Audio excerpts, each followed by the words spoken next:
Live. Everywhere. On netrootsradio.com.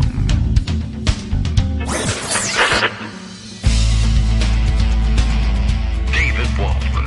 Kagro. In the morning. Now, here's David Waldman. Hey, good morning, everybody. How you doing? It is Wednesday, December 7th. It's Pearl Harbor Day, a day that will live, and depending on how you perceive it, either in infamy or, hey, you know, it's also the day after the Georgia runoff elections. That's a pretty good thing, but it doesn't really exactly measure up to erasing the memory of Pearl Harbor Day, so whatever. It is time for another show, December 7th, 2022. Yes, that's right. Okay, just double checking on everything. And time for the runoff version of this show. If we don't reach 50% of, I don't know what, of our intellectual capacity by the end of the show, we have to run it all over again. And as a matter of fact, I was thinking, you know, Republicans distraught at having lost not only the Senate race, but having burned, you know, $50 million, apparently, attempting to elect, well, not a great candidate, let's say, in Herschel Walker. And now, of course, putting everybody through the runoff. This is pretty incredible how many times Georgians have had to say, yeah, we actually kind of want Raphael Warnock to be our senator.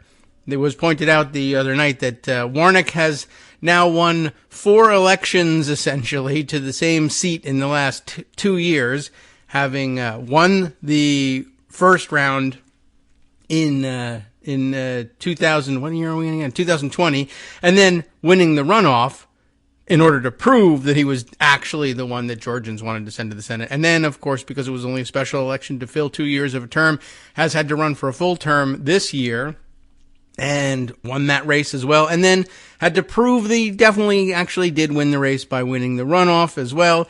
Georgia has a weird system. It's got, you know, something of a racist background, essentially, of course, a system designed by Georgia conservatives in order to ensure that if by some strange fluke someone other than the conservative candidate were to squeak by with a plurality in the general election, well, we have to make Georgians prove all over again. Everybody gets a second bite of the apple, and you can rally the troops and bring them out and prove, no, that wasn't really what we wanted to do. Except in the last 2 elections, it has in fact been. And in fact, the last 3 elections, because they had to do the runoff for the Senate race, the other seat, the Ossoff seat last time as well.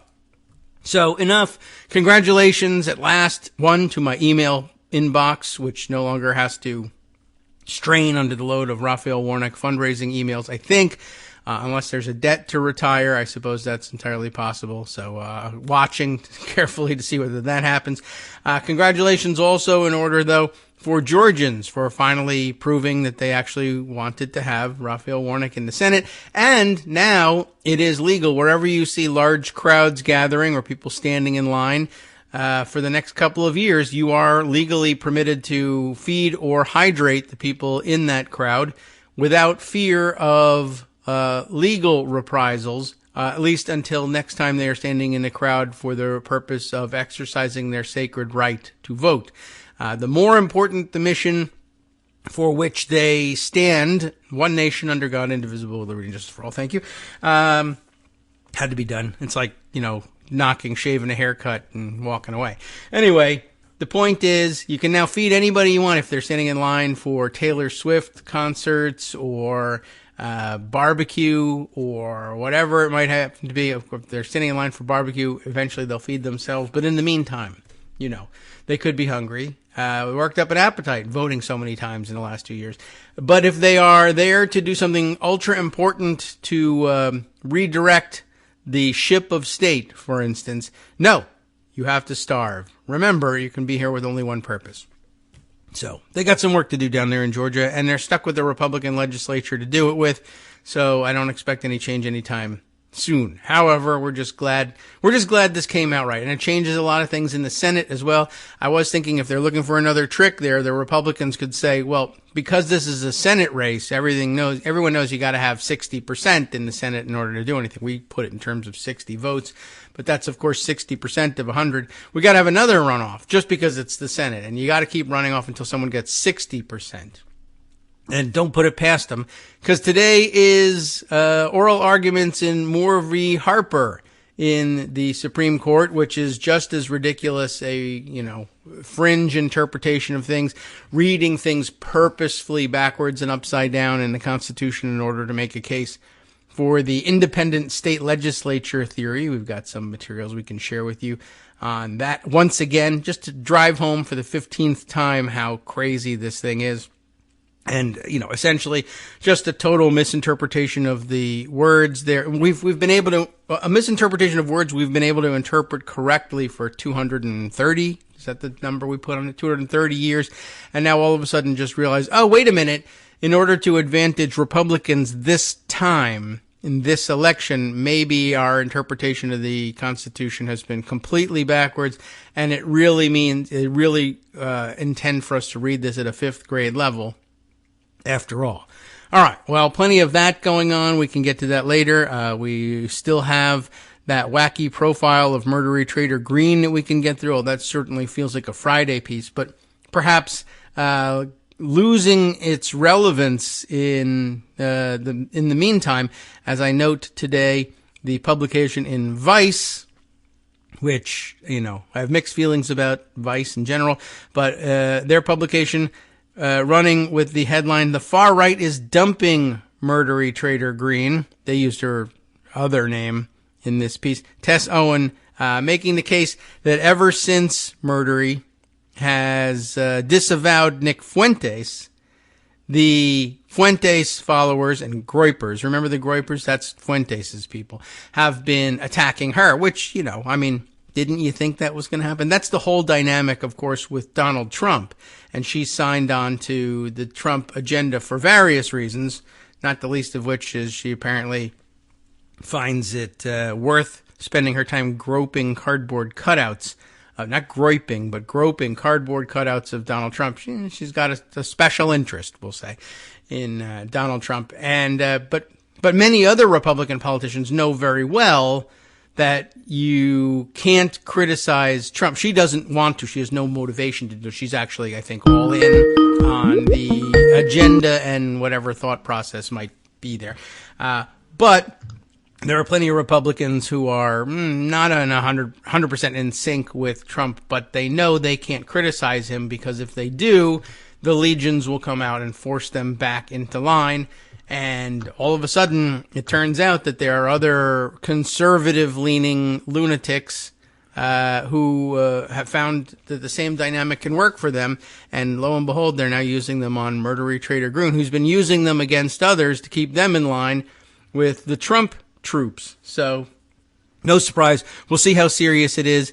She may be sending them secret code signals saying, wink, wink, I only have to do this for who? I don't know. For some other group she hasn't been performing for the last 2 years.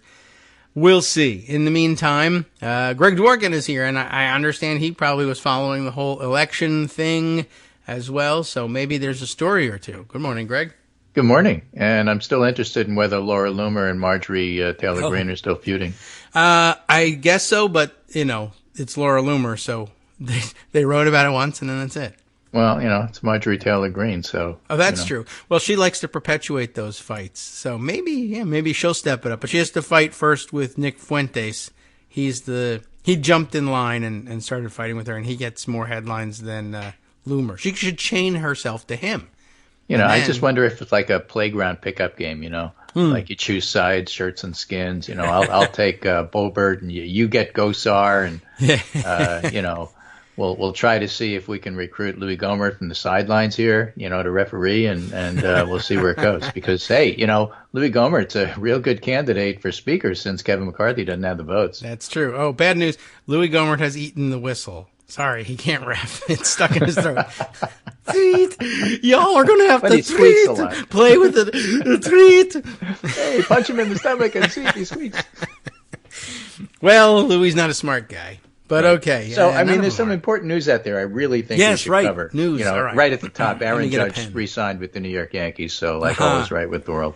Well, and judges yes, are it's important. a ton of money, but you know what? That franchise is worth every penny, and I'd rather see the money go to the athletes than the corporation.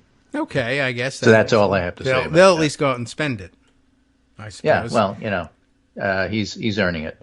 And he's not on performance-enhancing drugs, otherwise known as PEDs, and that's good. They? So, there's that. To the Supreme Court. By the way, there was also an election yesterday. All right, again. You know who lost? Donald Trump lost. Hey, his big candidate, his favorite. That's the second time he's ruined Herschel Walker's career. Well, he's lost a lot. Okay, and again, we covered this on another show, but I just because of everything that happened yesterday, I have to give you the list again. Oh yes. All right. This is Washington Post. Arizona County ordered to certify election as GOP lawyers are sanctioned. This was within the last 7 days. Yes, right. CNN, federal judge offers former top lawyers in Trump's White House, orders White House lawyers to testify in criminal grand jury probe. I think that included Patsy Baloney. Yes. Lawfare, 11th Circuit vacates Cannon's order to appoint a special master in Mar-a-Lago investigation. So she went and complied with that and said, okay, everything I'm doing is dissolved. CNBC, Trump ex-chief of staff Mark Meadows ordered to testify in Georgia election probe. So Georgia's still going to be in the news. AP, Oath Keepers, Elmer Rhodes, guilty of January 6th seditious conspiracy, setting up for who else is guilty of seditious conspiracy? Right. Because you have to conspire with somebody, so who else is there? But that just sets the table for yesterday. Trump Organization guilty of tax fraud on all counts. January 6th committee to make criminal referrals. Of course, you don't need the committee to make those referrals. Justice is doing it anyway, but puts icing on the cake. And the question on the table there is, are there other things that we didn't even know about that are criminal referrals, like maybe perjury charges? Yeah, that could be new. And then Department of Justice Special Counsel issues subpoenas for people who may have played electoral fraud footsie with Trump. And so that's just yesterday. So basically what I'm saying is Trump had a really bad week in court, which was then capped with a really bad election. Yeah. And Aaron Blake over at the Washington Post was summarizing the Senate candidates that Trump cost the GOP this year. Oh, yes. All right. And there's 4 or 5, depending upon how you count it. 5. Right? Then. Because, 17 as far as I'm concerned. Right. But, certainly Herschel Walker. Yeah. And then Blake Masters in Arizona. And Adam Laxalt in Nevada. Yes. Right? And then, of course, Oz in Pennsylvania. And then the fifth one, which Trump didn't endorse but couldn't have been more Trumpy than any of the others, was Don Baldock in New Hampshire. Oh, yeah. So they all ran. They all lost. And the Democrats picked up a seat in a red wave year. And Mitch McConnell has to be delighted. So yes. Mitch McConnell had a great yesterday, too, because he not only fell even further behind to his rival Chuck Schumer, but he got completely snubbed by the family of the Washington, D.C. police force who got a gold medal from Congress, and both McCarthy and Trump, both McCarthy and McConnell, the Trump people, yes, or were holding their hands out with the medals, and the family just walked right by them. Yes, wouldn't shake their hand, wouldn't acknowledge it. McConnell had this frozen smile on his face. I'm a turtle, bro. With a frozen hand out. It was just remarkable.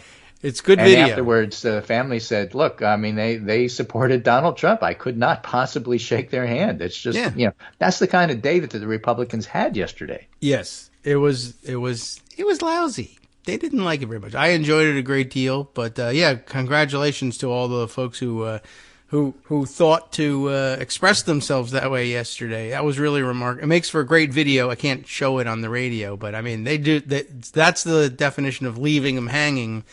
They made it pretty clear. Yeah, we don't shake the hands of the people who supported the insurrectionists. We don't shake who the hands us. of seditionists. Yeah. And so who else is a seditionist? And so, I am. well, there's the eponymous head of a felonious organization, which will probably be dissolved by New York State eventually, which is the Trump organization. And, the juice ain't there. We've been telling you this. Trump is a spent force. Trumpism isn't. That's fascism. It's still around. And there's people like DeSantis who are willing to pick up and carry the ball, and Marjorie Taylor Greene among them. But Trump as a political force is spent. Good. And, I don't think he's going to be the nominee. I don't necessarily think Kevin McCarthy's going to be speaker. But there's a whole lot going on there that, it's like nothing's going to change, nothing. Oh, my God, everything changed all of a sudden, except it wasn't all of a sudden. Things just need to build and peak for you to see it. But as far as Trump goes, I think that's the case. Dave Weigel has an interesting piece in the Semaphore on that. Who's afraid of Donald Trump? Not Democratic governors.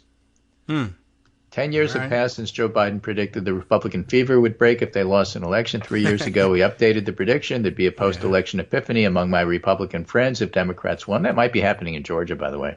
Maybe. After last month's midterm elections, Democrats have started to believe it. At the Democratic Governors Association meeting here, which is where Weigel's at, governors and governors-elect described the GOP that's run to the right, embraced Donald Trump, obsessed over 2020, and lost.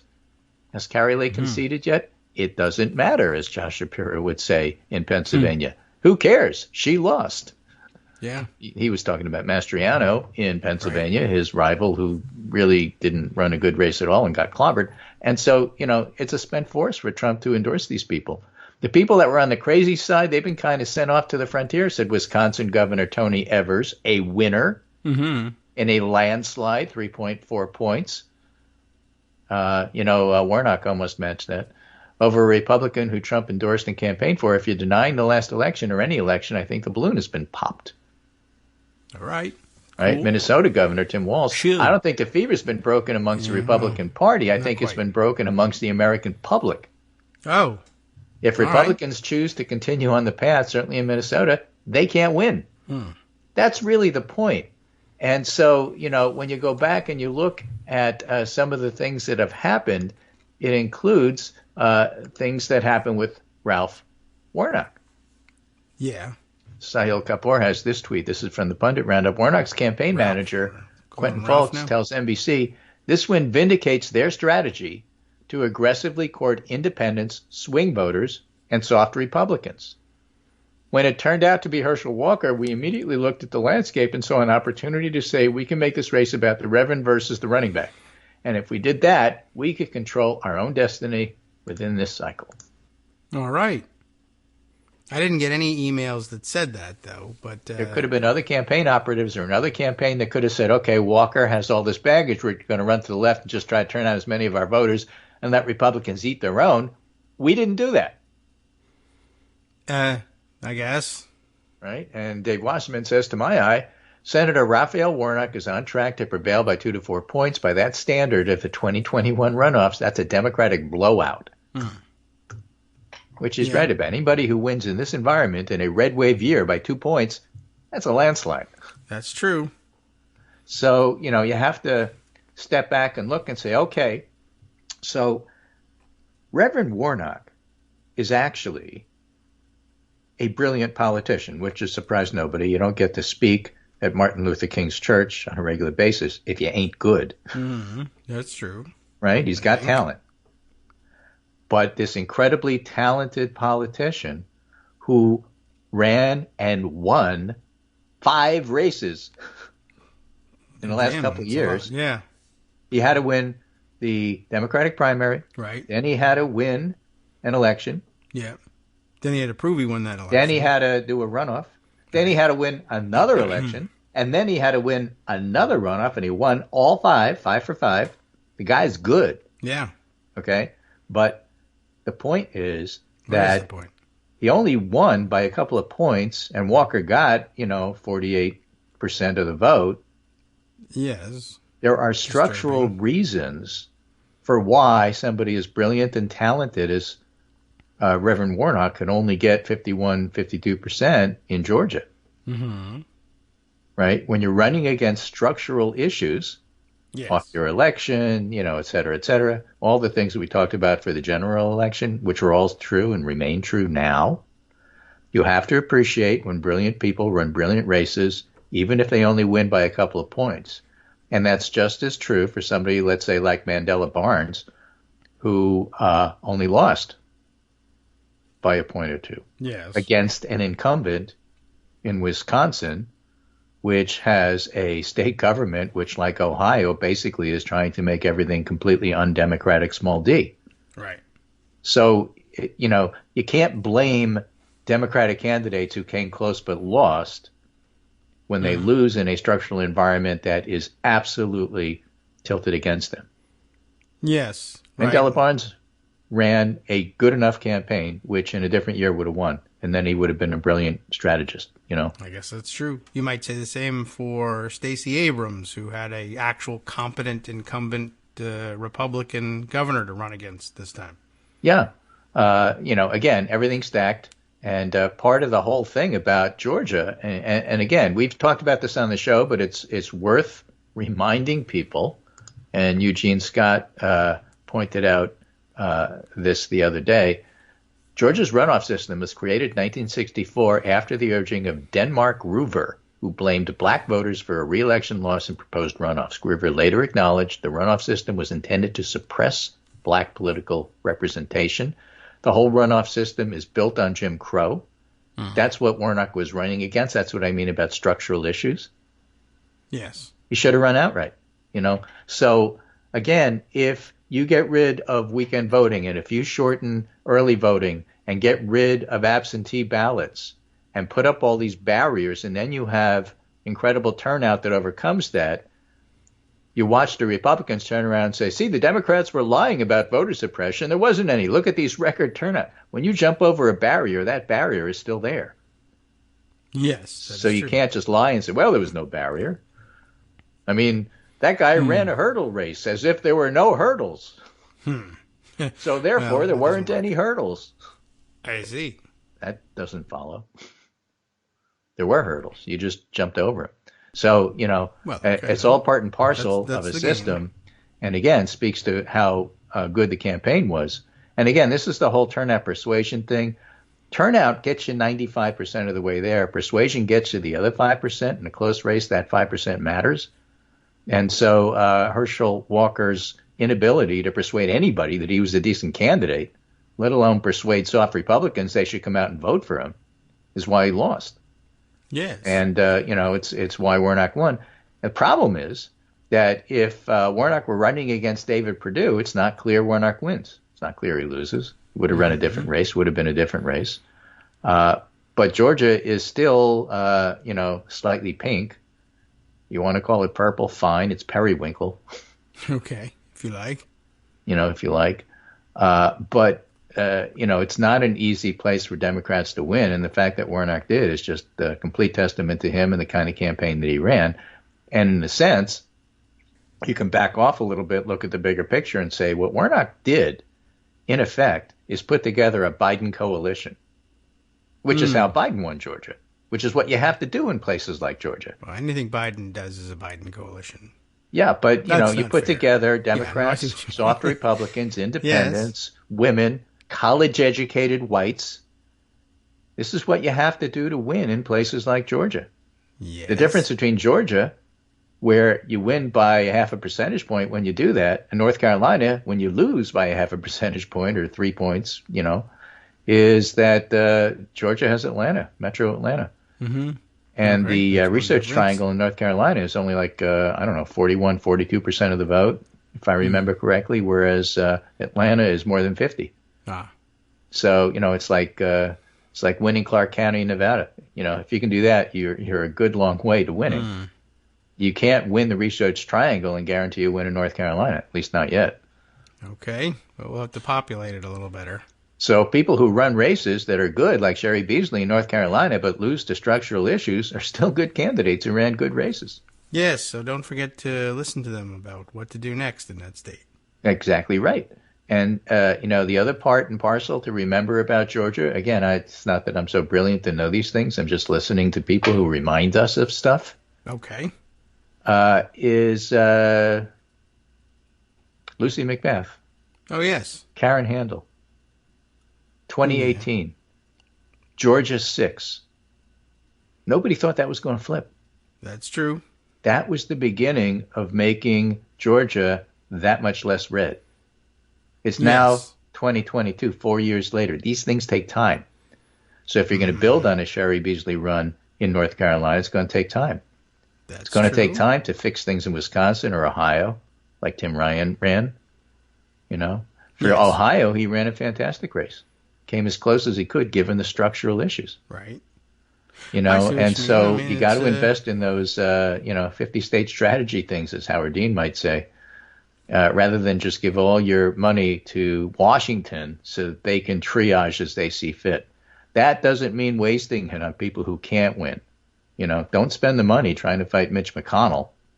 Spend the money trying to support people like Sherry Beasley. Yeah, well, I know. You like the person who's running against McConnell. You like the person who's running against Lindsey Graham. You like the person, who's running against Rand Paul. But, if you only have limited amounts of money, spend it on Beasley. I guess so. Yeah. Well, like you said, these are close races and baby steps, as you point out in Georgia 6 flipping, Georgia 7 only flipped briefly and then went right straight back. Yeah, we're not done yet. All right, so there's plenty of work left to do.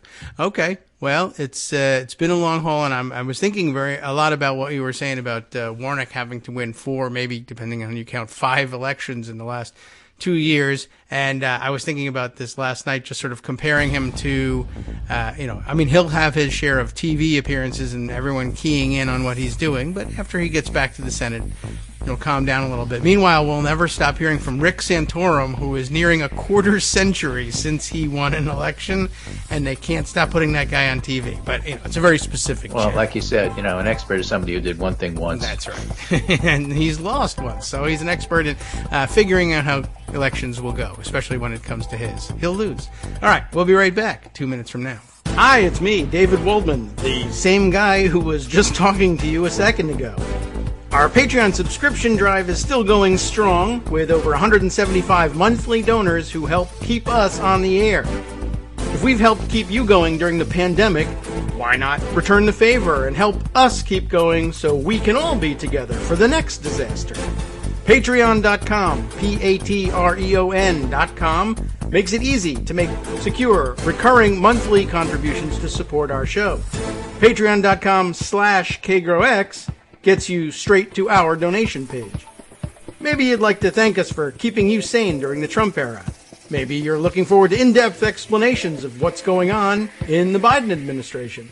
Whatever it is that keeps you listening, we need your help to keep bringing it to you. And hey, if you happen to prefer using PayPal or even the Square Cash app, we're up and running with those options too. Thanks again, everyone, for all your support. We literally could not do this without you.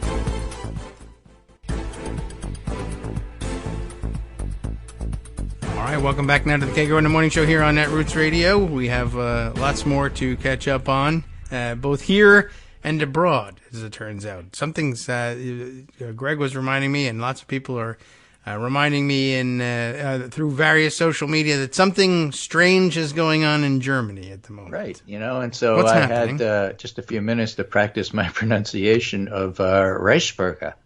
Okay. What is it? It's a movement. They're radical and violent and don't recognize Germany's democratic state. This comes in Deutsche Welle. In recent years, the Reichsbürger have drawn the attention of authorities. Who are they? I don't know. They deny the existence of Germany's post-World War II federal republic. I have seen it. It right? is there. If the First Reich were the Holy Roman Empire, and the Second Reich was the Imperial Germany with the Kaiser, and the Third Reich we all know about, yes, they actually think that the second and third are the same. And so from 1871 until 1945 is the Reich in quotes. All right. So they combine the second and third and support that. Well, so does that make them Nazis? It's hard to know because the Nazi flag is banned in Germany, so they don't fly that. They fly the old imperial flag. What does that look and like? They deny the existence of Germany's post-World War II federal republic, as Cass Mudd, an academic a Dutch academic who teaches in the U.S., points out, they basically are the German equivalent of the sovereign citizens movement. Yeah, I mean, it sounds that way, denying the existence of a...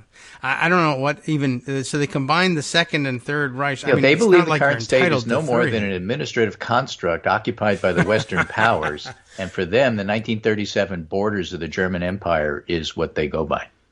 37, okay. They are citizens of the Reich that was founded in 1871. They're not averse to violence. It's made up of a number of small groups and individuals located mainly in Brandenburg, Mecklenburg, Western Pomerania, and Bavaria. They don't accept the legality of the Federal Republic of Germany. They refuse to pay taxes. They declare their own small national territories, which they call the Second German Empire.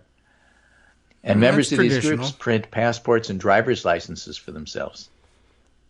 Okay. And then they have T-shirts and flags for advertising purposes.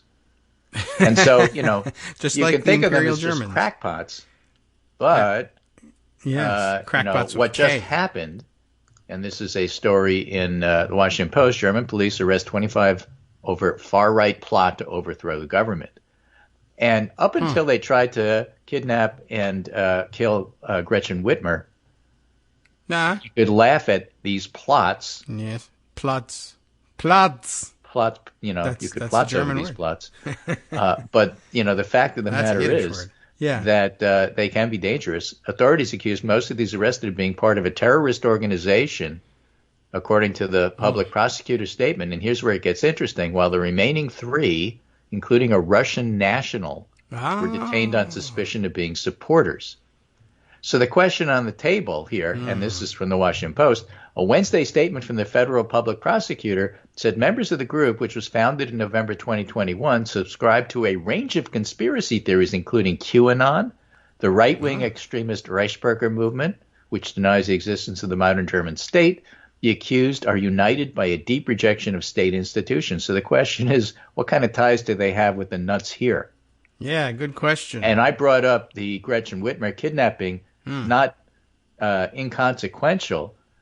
How much of this is discussion with America's QAnon, and how much of this is discussed with Russia's disruption stuff, if they have a Russian national involved?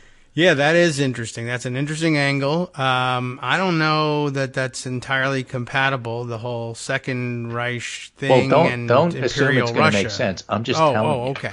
All right. Well, yeah, that's my mistake. I was like, what? I don't understand how the Imperial Russians and the Imperial Germans are getting along this way. But, they they because both time like stopped in imperial 1945 when they lost the war. Everything should go back to the way it was. Okay, but I mean, you again, may you were recall, on the opposite side. 1943, 1944. Not great years for everybody.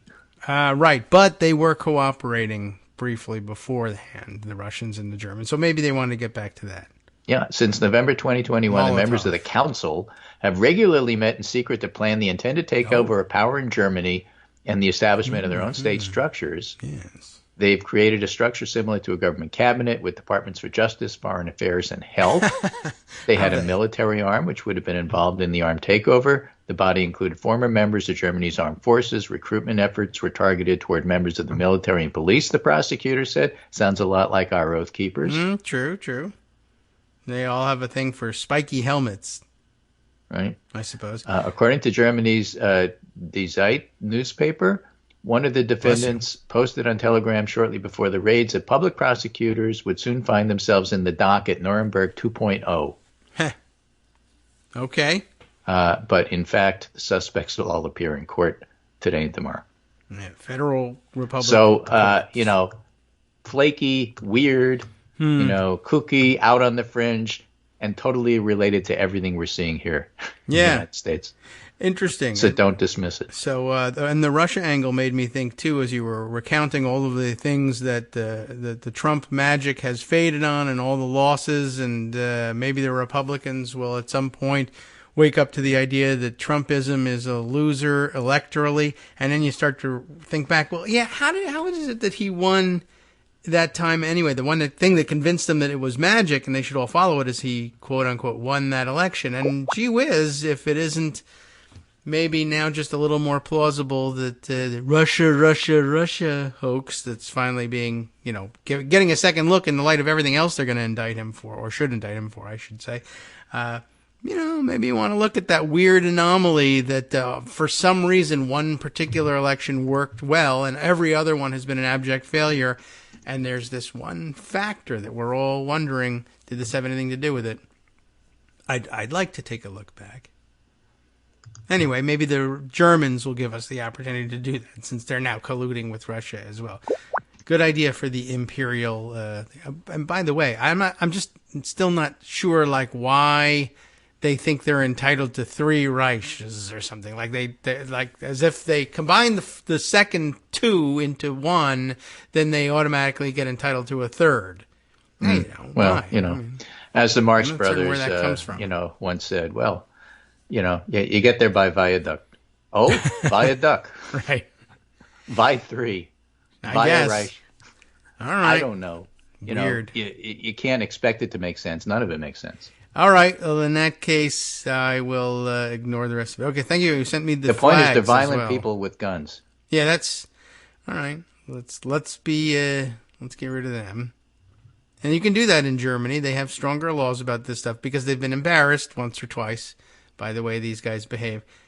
And I see their flag. So do they not use this flag? But they don't use the current flag, which includes a gold stripe. They go back to an older imperial flag, which is black, white, and red stripes. Yes. What's black and white and red all over? The Reichsbürger flag is the actual answer, but we have jokey answers instead.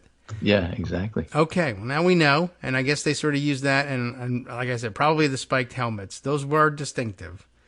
And I don't know. They're associated with weirdo Nazi types as well. So, a lot to watch there. Yeah. Anyway, 25 what less else is to going watch. on here? Here's analysis, and again, mostly it's election stuff. How big a deal is the 51st Senate vote anyway? Well, you won't learn anything from this new Washington Post article that you don't know by listening to the show. Committees get to work more efficiently, and we have subpoena power, and the rest is gravy.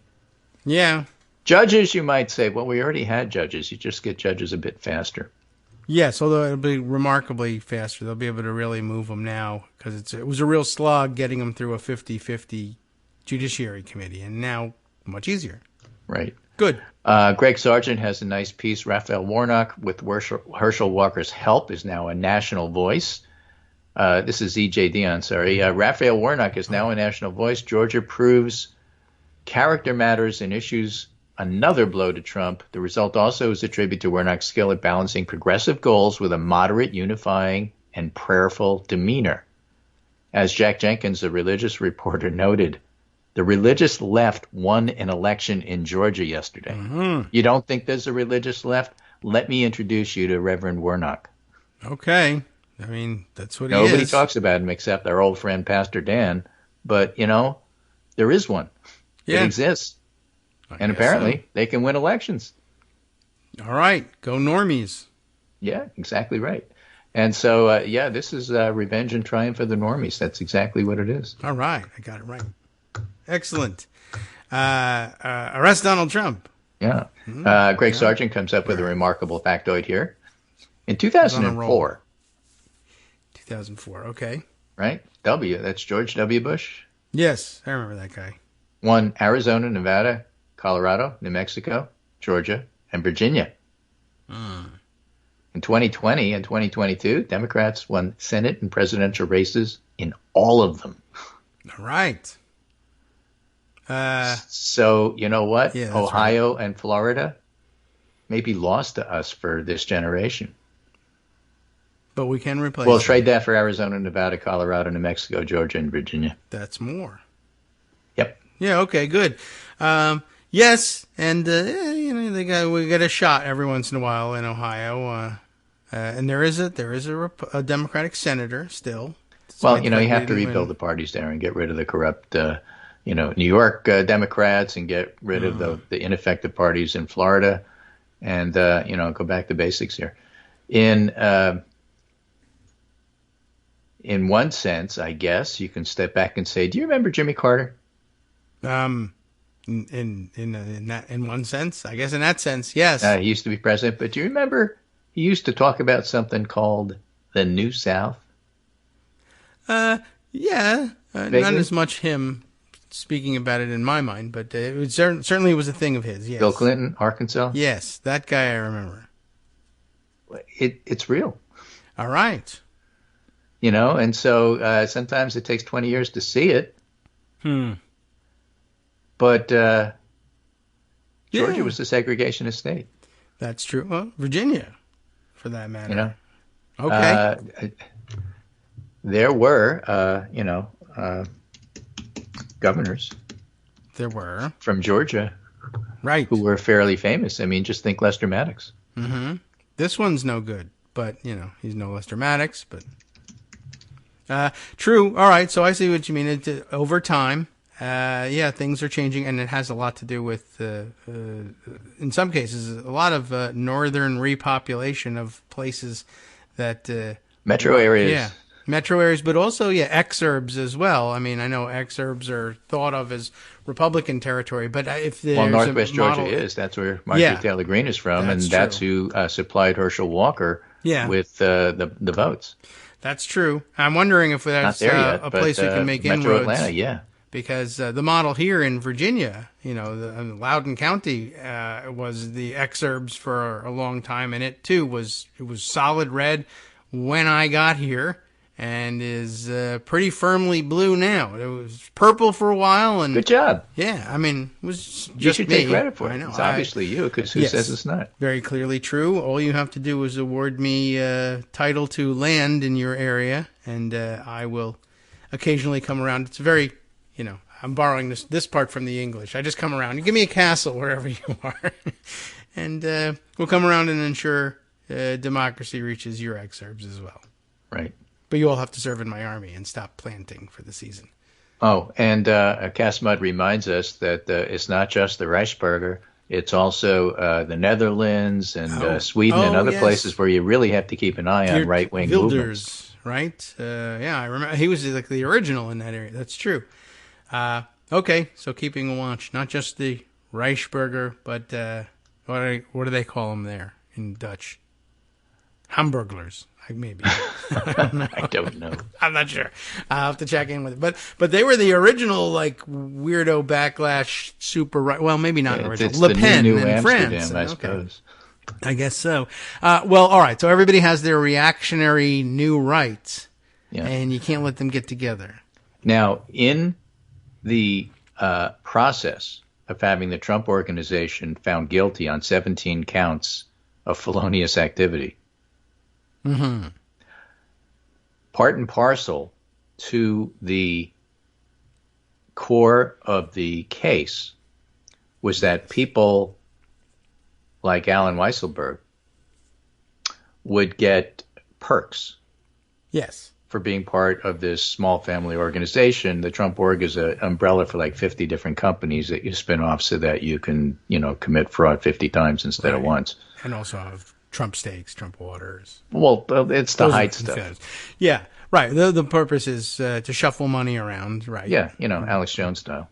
So the whole idea here is to protect, yourself from bankruptcy by hiding your money in other places. However, one of the things they would do is they would give perks to high-level executives. Yes.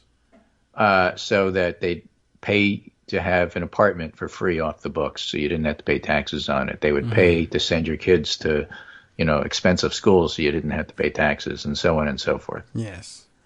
They would pay consulting fees, so you'd be paid as a consultant off the books and not necessarily pay taxes on it. What's unclear as to whether or not that's also going to wind up involving the failed children, especially Ivanka.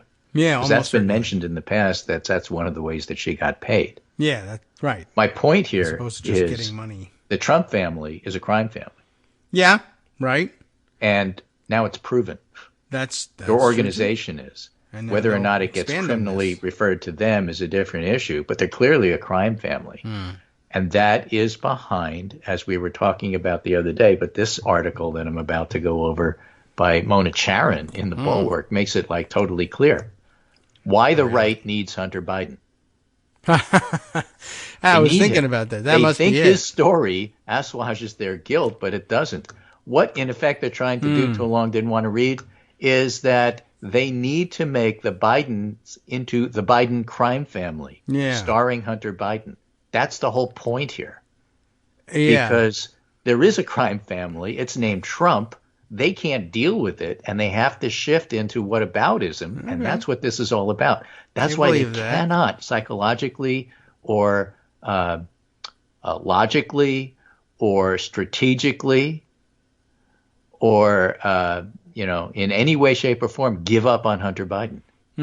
It's core to who they are and what they need to do for themselves to make the Bidens just as corrupt. And again, I'm always reminded of that Chappelle, monologue that he had on Saturday Night Live when he said that, Trump's appeal is based on the fact that he's an honest liar.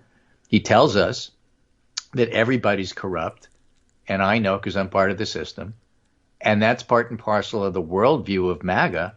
So that's why none of the things that he's accused of ever matters to them. Everybody's like that. And because everybody's like that, the Bidens must be like that. And because the Bidens must be like that, the core of understanding that for you normies is understanding how corrupt Hunter Biden is. And so we have to tell you this, because no matter how many times we tell you and you say it's a nothing burger, you don't understand that it's all part and parcel and core to the fact that the Bidens are a crime family, and we're going to prove it, and just give us more time. And oh my gosh, look at this Twitter stuff. All right. Yeah. Well, it's the new WMD. They need 12 I'm years just trying to to prove explain it. Exactly. Okay. And what Mona Charen writes is the right is a deep psychological need for the Hunter Biden story. They desperately want Joe Biden to be corrupt and for the whole family to be, in Elaine Stefanak's words, a crime family, end quote. That's the word she used, because they have provided succor and support succor too, to someone who has encouraged political violence since his early rallies in 2015, has stoked hatred of minorities through lies, has used his office for personal gain in the most flagrant fashion, has surrounded himself with criminals and con men, has committed human rights violations against would-be immigrants by separating children from their parents, has pardoned war criminals, cost the lives of tens of thousands of COVID patients, and has revived racism in public discourse and attempted a violent coup d'etat. They know it. It gnaws at them, and that's why Hunter Biden is their heart's desire. But here's something else they need to meditate on. Even if everything they're alleging about Joe Biden were true, even if he did pull strings to help his son, it still wouldn't amount to a fraction of what Trump did. Well, that's certainly true. And it won't wash out that damn spot. Yeah. I mean, even just in the number of kids who are supposedly corrupt and involved in things, he's got. I'm just saying that's why it's so core. Yeah. To what's going on here. Well, it makes sense in a way. I mean, in a sick way. But if you keep saying, well, why are you spending so much time in this obvious nothing burger? Yeah. That's why. Right. Although Nothing Burger, I appreciate that having been mentioned. Not a Reichsburger, but a Nothing Burger. The other kind of burger for today's discussion. But I think I saw, I don't know, Eli Lake, was it? Just saying they're very mad. There are certain types who are out there. They're very mad that people are dismissing the Twitter angle, this weird angle of this story as a nothing burger, when it still comes down to, well, I don't know. I'm not certain that having stolen naked pictures of the guy is going to help us understand anything about corruption. Remember what we said yesterday or Monday. Dave Clark. I never do. The thing to understand about the Hunter Biden laptop story is it was supposed to be the Trump campaign's October surprise. Yes, and they're very mad. Mainstream media and social media were supposed to take the bait, and conservative elites have been pissed ever since. That includes Eli Lake. Yeah, I guess so. Well, just covers him. He's sure he's doing that's it for what's going on here. They're really mad that you're not paying attention. They're really mad that you don't care, because this was supposed to be their ticket back, and it failed. Yeah. And they're still mad about it. So on the one hand, they're mad about it, and on the other hand, they can't give it up. So that's why. And on the third hand, as someone else pointed out, it's a nothing burger. Yes, well, that and, there has been a courtroom verdict on the guilt of one of these crime families, and it's not the Biden one. Yep. The kids who are guilty of living off of the father's influence and breaking the tax laws to do it are the Trumps, and there's at least 3 of them and maybe more. And, The other side, at best, is a bunch of allegations, and there's one, and even the allegations aren't nearly as serious. All right. So a couple other things to throw in the mix here. On the one hand, Arizona certifies the 2022 election despite GOP complaints. Right. Boo-hoo. Sorry. Kari Lake still hasn't conceded the Georgia election. Don't need her. Oh, let alone the Arizona election. Oh.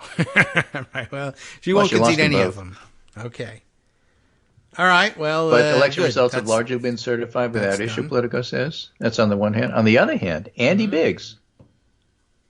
Andy Biggs is a congressman. He's a tourist. Yeah. He is running for speaker. So he says. Against Kevin McCarthy. Now, he already ran for majority leader. That election already happened. Is that right? Yeah. And McCarthy didn't get 218 votes, and Andy Biggs got 31. And in announcing that he's going to take his speaker fight to the floor, he said, I may or may not win. The point is making sure McCarthy doesn't have 218. I don't know that he can make that point, but all right. He's not going to get his 31. He doesn't need 31. No, but he needs 5. Right. Well, he needs 5 in order for McCarthy not to be it. He won't be. Yeah, he's not going to be speaker, Andy Biggs. That's not the point. But he could get 5 votes. He could. I mean, there's already 5 that have declared they're not voting for McCarthy. Yeah. So the question is, okay, well, then what? There is no then what. It's not like these mooks actually think more than one move in advance. Yeah, well, they just want the chaos of it. But, I don't know if you've been reading some of the scuttlebutt and gossip about what's going on here. They really are looking for somebody outside the House to possibly be the speaker. They're floating names like Lee Zeldin. No. Fred Upton. When I said Louis Gohmert, it was only half in jest. Yeah, well, Fred Upton is a lot better than Louis Gohmert. I'm not talking about who's good and who's not good. I'm not talking about whether they could win or not win. I'm not talking about whether or not they can get Democratic votes. What I'm saying is they don't want Kevin McCarthy. That's true. And I don't either. And we're in agreement there. We'll see whether they can get anybody outside. It would be interesting and fun, It's legal. And all right, I know. And it would finally be the end of that whole genre of Twitter comment of, did you know that you can... Donald Trump could be the speaker? Donald Trump is not going to be the speaker. No, I know. Matt, which one do we hate? Gates is the chief proponent of that. He's got to be real excited, although probably upset that they're... What do you mean you're not considering Donald Trump? I've been laying the groundwork for this for months now, and people probably say, yeah, but you're going to be arrested soon. So your discussion earlier at the very beginning of the show suggests that Marjorie Taylor Greene couldn't run and win. She wouldn't get enough votes. Yeah, maybe not. She's the right not wing widely appreciated. That's true. The Nick Fuentes wing could. I don't know how many allies they have inside the House, but I guess Paul Gosar. The fact that it's more than one is scary. Yeah. So she and Paul Gosar are 2. Mm-hmm. So that's more than one. And that shouldn't be. But, I'll be interested to watch this Civil War play out. Someone has to come up with an alliterative way of transferring the disarray label to the Republicans. Yeah. Republicans in retreat, that kind of thing. The retreat, thing that I also saw. Reichsburger, even. Yeah, Republicans pull Reichsburger. Which we don't want. They already tried that. Yes. That was January 6th. Oh, bad. We want them to pull a nothing burger. It was tourism. The thing also that I saw being floated around is, okay, the moderates, there's enough moderates who won in Biden counties or Biden districts to have enough power to deny or grant speakership, because that's what happens when you have such a tiny majority, which is the results of, no, there wasn't a red wave. Okay. All right. So that means that you really can't go anywhere without Democratic votes. Okay. What if the price for a Fred Upton for speaker is you also promise the Democrats that whatever the Senate passes, you'll at least take up? One of the powers of the House, if you're in the majority and the other party's in the Senate, is we're not even looking at that. Right. I wonder. So I'm just throwing this stuff out there because right. there's a whole lot of That's a things thought. going on there that still have to be worked out that we are not sure. Yeah. Well, that'll be really interesting. Oh, I'm trying to think of what kind of guarantee do you have from somebody. I mean, Fred Upton might be the kind of guy who says, well, I promised it, and so therefore. I just bring up the practicalities, yeah, and you actually tell us how the rules work. See how it could work. I That's mean, how it goes on the show. If you don't deliver on it, what would be really hilarious is if you didn't deliver on the promise and then the Republican rule about vacating the chair came into is brought play. up by a Democrat. Right? That could happen. Yeah, I guess so. All right. Well, I was telling Joan yesterday. On your promise, you're out. Next. Yeah, I guess so. I don't know who you go to next. Next guy who makes a promise to us, you better damn deliver, because according to your own rules, we're going to decide whether or not you get to stay. Right. Well, that would be something. That would be an exciting finish to the whole thing. And you say, those of you out there say, well, rules, what difference does rules? Well, you know what? What else are we going to talk about?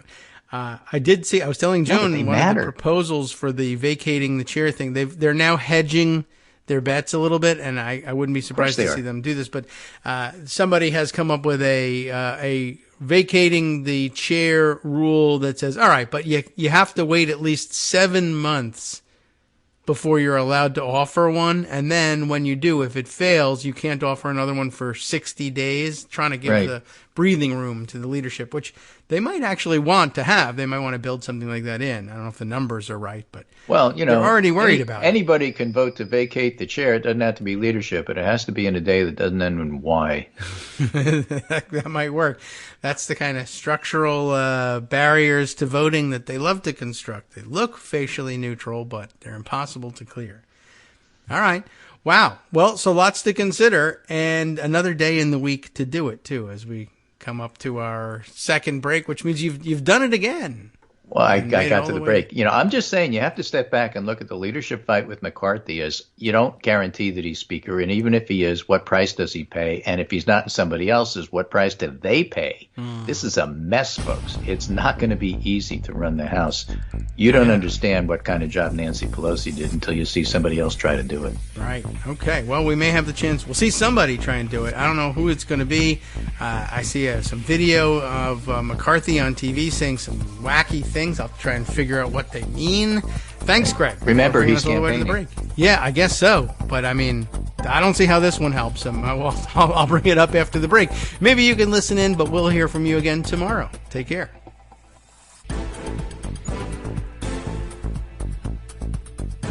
All right, welcome back now to the Kagro in the Morning Show here on Netroots Radio. Speaking of Kevin McCarthy and his, I guess, campaign for Speaker, I'm not certain what he's doing here, but I got a weird thread here from the recount over on the Bird site, referred to us via the still existing KITM hashtag on the Bird site. Truro Renfro sent us this information. I don't know what I'm looking at here. I mean, it's literally out of the blue. I have you know how occasionally if we don't keep up on what's keeping the Reichsburger Republicans hot and bothered at the moment, they get themselves on TV, national television, and sometimes they let it leak over to Fox. Like if you do this stuff on, what's the other one? OAN, One American News, or Newsmax, and stuff like that, it doesn't necessarily leak out to the normies as easily. But on Fox News, it can leak very easily to the normies, and they get ahead of themselves, and they start speaking conspiracy theory code aloud on Fox, and we all hear it, and sometimes it's something that we say, oh yeah, I heard about that. That's just a bad spin on whatever the news is. And then other times they get way out ahead, and they're like, these guys have been whispering about this to themselves for months, and it makes sense to them, and the rest of us are lost. I'm lost here. All I've got here is, and I mean, I could play the audio, but I don't know if it gets us anything. The quote is written here. Kevin McCarthy saying, here's the quote with all the flubs and ums and ahs and stuff. I saw a video of a woman who human trafficking. Now I assume that's supposed to mean I saw a video of a woman who'd been the victim of human trafficking, but I saw a video of a woman who human trafficking. They cut her legs, her ankles off. They hung her from a tree.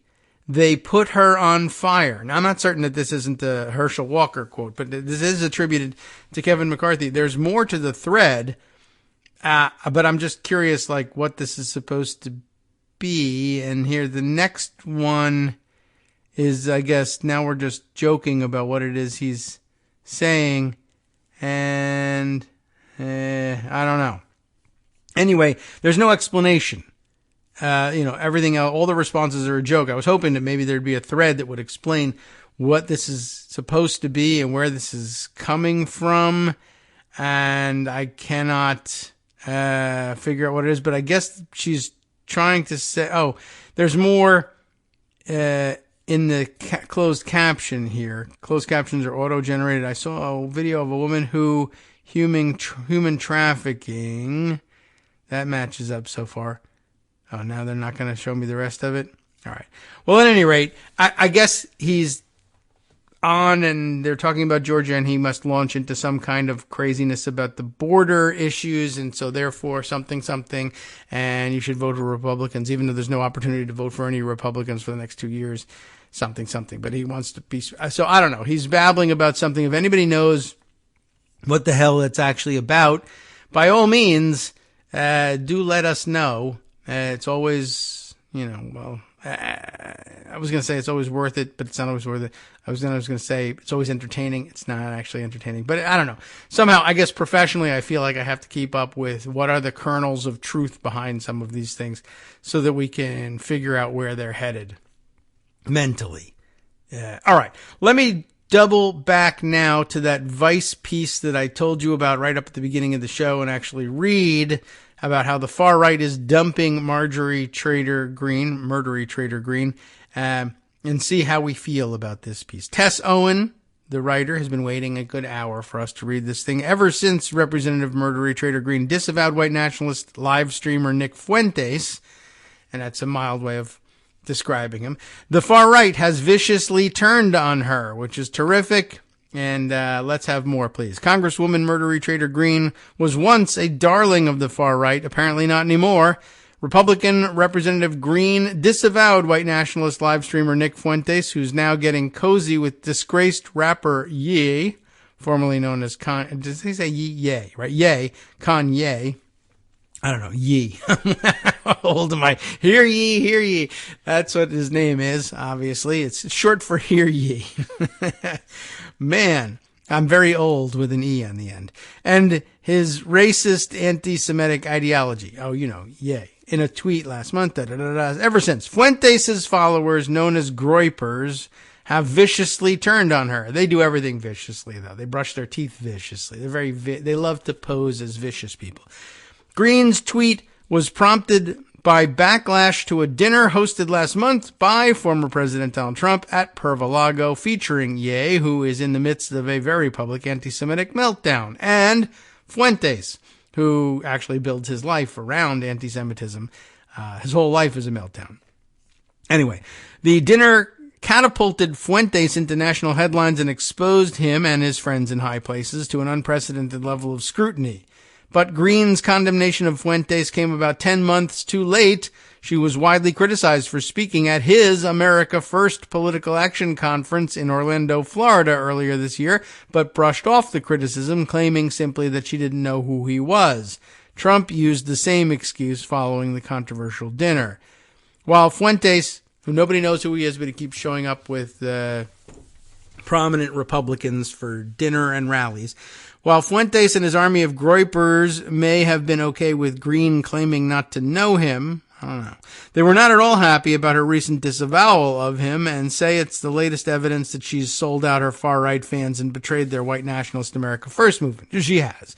That's true. And the coup de grace here, I guess, to use more stupid French terms in the same week, is her endorsement of Kevin McCarthy, which, presumably was transactional and she's getting something in particular out of it, but she feels uncomfortable just simply saying it was transactional, which really she should just blurt it right out and say it, and then she'll be on the right side with the groypers again.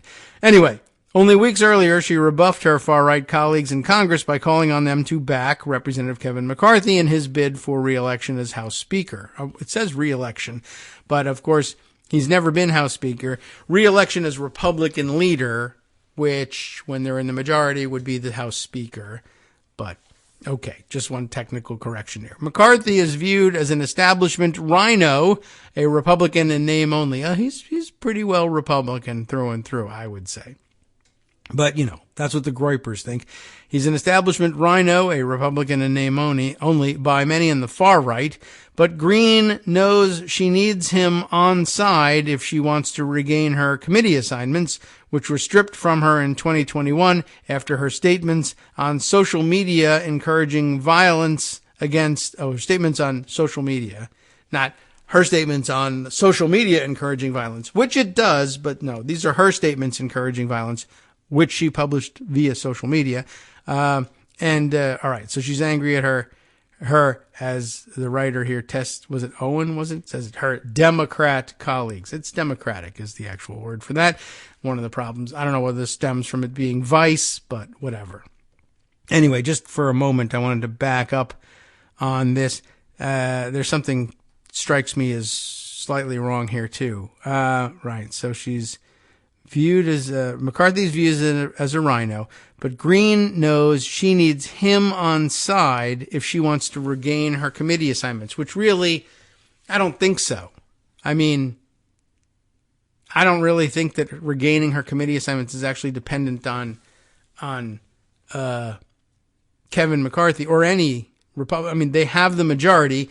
No Republicans voted to strip her. Maybe a few actually did. Now that I think about it, maybe a few voted to strip her of her committee assignments. But I don't think, the one she needs on side to regain her committee assignments are the moderate Republicans, or quote unquote moderate Republicans, who were too embarrassed to vote to let her keep her seats. I don't even know if I remember that correctly, but I think I remember somebody saying in the past couple of days that it was actually technically a bipartisan vote to strip her, but of her committee assignments. But here, I don't know. I think this misunderstands the dynamics of putting her back on committees.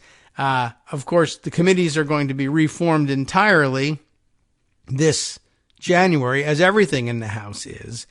And the order, the resolution stripping her of her committee assignments only applied insofar as it was only applicable to the 117th Congress. Now, as a matter of course, Republicans and Democrats will both draw up lists of who they want to have which committee assignments, and traditionally those lists are accepted and ratified on the House floor, day 1 or sometimes day 2 if there's weird fights going on, and sometimes day 60 if you're still working to elect a speaker, et cetera, though you can go on and do the rest of this work, I suppose. Come back to the question of speaker later on and have the clerk run things, which might not be bad in this case. But at any rate, yeah, there doesn't have to be a vote to give her back her committee assignments. She simply has to have her name included on lists in a resolution, an organizing resolution, and the resolution has to pass. So I don't know that she needs Kevin McCarthy on her side, and she doesn't have to buy his cooperation to get her assignments back. There's something else afoot. Or I will say this, to the extent that she may have she is kind of dumb. She may have made a deal to back him and to absorb the slings and arrows of the far right briefly in exchange for getting committee assignments, which she didn't really have to do. But I think she's after better committee assignments than she was originally supposed to have. She was we don't say freshman, a first year, as they say in colleges, but a newly elected representative, and who had no tenure whatsoever. And, so you tend to get the bottom rung of the ladder in terms of committee assignments, and she may be able to grab some plum assignments this time. And for that, she might, need him on side. But I don't know. I think that the committee assignments question is not at all central to the dynamics of this transaction. Well, anyway, back to the main story about her being rejected by the far right because of her rejection of Fuentes. She's just weak. It's a quote. She goes and says something edgy to get attention, and then when the pressure comes, she buckles, said Fuentes on a podcast after Green's disavowal of him. You know, she's going to be a MAGA mom and QAnon and all that, and then the second Kevin McCarthy reprimands her, she loses her committee, she goes and apologizes. I don't think she did do that, but she did do that over Jewish space lasers, etc., etc. There was that. Fuentes also mocked Green's dreams of becoming the face of Christian nationalism in the U.S. How are you going to be the face of Christian nationalism when you're a divorced woman girl boss, says Fuentes. I'm so glad I don't have to pretend to support that anymore. I guess that is a thing for them there. You can't be the Christian nationalist and be a woman leader. I mean, shouldn't you be subservient to your husband, and you can't be divorcing people, and you should be stuck in a covenant marriage or something like that. Anyway, I don't know. So they get caught up in their own stupid ideology, but it doesn't have to make sense. The point you need to remember is white guys say they're in charge of stuff, and everybody else has to listen to them, and that's the rule. Well, he's also taken to calling Green Large Marge and is encouraging his followers to heckle her at events. Now, keep in mind, she's not actually a large woman. She's kind of short, and I guess maybe they're referring to her being muscular. She works out a lot, so I don't know. It's the only thing they have that rhymes with Marge, so that's what they're doing. Far-right activist Laura Loomer. Laura Loomer is in this article, Greg. Laura Loomer also announced that she was done with Green. MTG is no longer an ally to America First, or AF, I guess, if you wanted to abbreviate it. MTG, no longer an ally to AF. LL declared on Telegram. She may have claimed to be so. Well, that works too. She may have claimed to be so that she could climb the political ladder, but she has shown she is all talk and zero action, unless, of course, the action is selling T-shirts and wine glasses. They're getting rough with her, that's true, and I guess they'll eventually I'm sure their hope is they're going to provoke the Q assassin that lives within her to come out and start shooting to show that she means business. You are their slave, Marjorie, a slave to the Democrats and the media that you constantly talk about, wrote Holocaust denier Vince James. I don't think I've ever heard of that guy before. But that statement disavowing Fuentes, I think it goes to show. You're living according to the rules of their game that they've completely rigged against us. Here's my take. Grifters are going to grift, and it's just sad that we have to go through that kind of betrayal, said far-right groiper Dalton Clodfelter about Green on his podcast. Why are we listening to all this? I don't know, but I like that they're frustrated, and they just, like every political movement, left or right. I mean, the one thing that they all share is that luminaries then suddenly tend to fall from grace pretty quickly, and the rank and file all think, oh, they're all a bunch of sellouts, and then they replace them with somebody who promises never to sell out. Well, I can promise you that by just listen to the terminology I'm going to use and the terminology with which I'm going to denounce this other former luminary turned obvious grifter. And then they, of course, themselves are later accused of turning grifter when the next generation wants to replace them. It's sort of an annual rite of passage. Anyway, Green has only doubled down on her condemnation of Fuentes and his ilk since her initial tweet. Last week, Fuentes and Ye appeared on Alex Jones's show for an hours-long broadcast featuring unbridled anti-Semitism. Green said that she'd watched some of that and described Fuentes as there's a word missing here, immature young man and racist. What has he ever done in his life? Asked Green. That's a good question, actually. He knows nothing more than anyone else. In fact, he probably knows less. I was concerned about some of the statements being made, Nick Fuentes being there as well, she said. The anti-Semitism, that has got to stop. It's out of control, and we have no place for that anywhere in our politics or anywhere in our country. All right. Green then undermined her own statement with some whataboutism and tried to deflect blame by accusing Democrat Congresswoman Ilhan Omar of anti-Semitism. Similar accusations have followed because of her criticism of the Israeli government. She has apologized and has spoken out against rising anti-Semitism in the U.S. They helpfully note for us. Okay, so let them fight. Let Laura Loomer chain herself to both of them. And then if they fell off a pier, whatever. I don't know. I'm not saying it has to happen. I'm just saying it could happen. It's one of the dangers of chaining yourself to people. All right.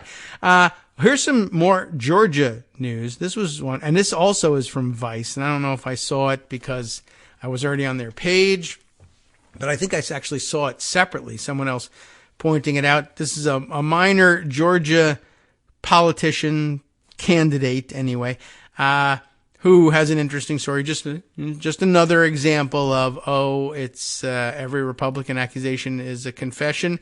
Georgia candidate who thinks 2020 was stolen, the election that is, apparently voted illegally 9 times. 9 times. I don't remember him voting illegally 9 times.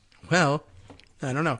Anyway, it's right here in the computer. Brian Pritchard once accused Governor Brian Kemp, though, of being, quote, complicit in the supposedly stolen election. So a little bit of Republican in Reichsburger disarray, or whatever it is we're going to settle on for our alliterative saying. So this guy, in the main, yes, he's a candidate for office of some kind somewhere. We'll find out which one. But he is, in the main, a right-wing talk show host, which means he, like me, has bought a certain amount of equipment and records himself yelling. A right-wing talk show host running in a high-profile special election in Georgia. Okay. Which one? I don't know. Allegedly voted illegally 9 times. Not in one single election, I don't think, but while serving probation for felony convictions. Now we see why he voted illegally. This, according to the Atlanta Journal-Constitution's story on Monday. The candidate, Brian K. Pritchard, is running in a January 3rd special election to replace former Georgia Speaker of the House, David Ralston, who died last month shortly after winning re-election. I believe we missed that story entirely. This sometimes gets believed among the less informed voters, but it doesn't mean he gets to be Speaker of the House. He just gets the legislative seat that Ralston occupied, and then, afterwards went on to be elected Georgia Speaker of the House. It's true that there have been contests where this stems as far back as 1994, I guess 1994 elections, the Republican, Newt Gingrich's Republican Revolution, quote unquote Republican Revolution election, in which the Republicans gained control of the House. But I had the feeling, did it happen in 90? I can't remember, but maybe it did happen in 1992 when I'm just trying to remember everybody's names, but back at that point, when the Speaker of the House was Tom Foley, right? From Washington. Yeah. And Tom Foley was the Speaker, and he was being challenged at home. They had a Republican challenger in the regular election. And that guy, that's the name I couldn't remember, but I think it's George Nethercutt was the guy's name. And I think he won. He defeated Foley in Foley's reelection bid. But at the time, during the campaign, I don't think he ever officially came out and said it, but they were circulating the rumor, if we elect Nethercutt, he becomes Speaker of the House because he beat Tom Foley, who is the Speaker of the House. And that's, of course, not the way it works. It means he's entitled to Tom Foley's congressional seat. And then, if the Republicans win the majority, they can elect the Speaker, but it's not going to be George Nethercutt. And that's why I think it might have happened in well, I can look it up and take a look at Foley's Wikipedia profile. Yeah, no, it was the 1994 election after all. So, all right. Well, and so I guess that they were getting excited about the possibility of taking over the House, but the idea that George Nethercutt would edge Newt Gingrich aside for the speakership was a fiction that they worked up to try and carry Nethercutt across the finish line in the Washington contest there, and it was never going to work about the speakership. So I'm wondering whether Brian Pritchard is telling people the same thing. Anyway, special election that he's participating in is on January 3rd, replacing Ralston down in the Georgia state legislature. Pritchard is running against Sherry Ralston. Sherry? Does she say Sherry? I don't know. It's Sherry spelled funny. Sheree, which makes me wonder if it's Cherie or something. But Sherry Ralston, that is to say David Ralston's widow. It is a safe Republican seat that Ralston won uncontested last month, but then died anyway. It wasn't up to him.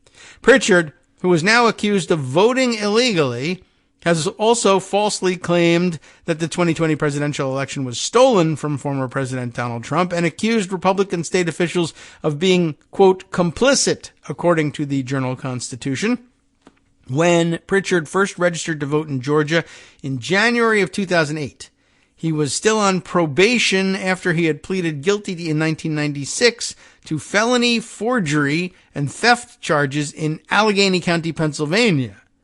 In Georgia, former felons aren't allowed to vote until they've completed their sentence, which includes probation. But guess what? He defrauded the state and voted anyway, illegally 9 times. In February of 2021, Georgia's state election board accused Pritchard of voting while serving a felony sentence, one of dozens of voter fraud cases referred to prosecutors at the time, according to the Clay County Progress. At the time, Pritchard's attorney said Pritchard was not aware that he was considered a felon when he cast his ballots, according to the Journal-Constitution. It's a good thing he doesn't live in Florida, because they don't accept that as an excuse.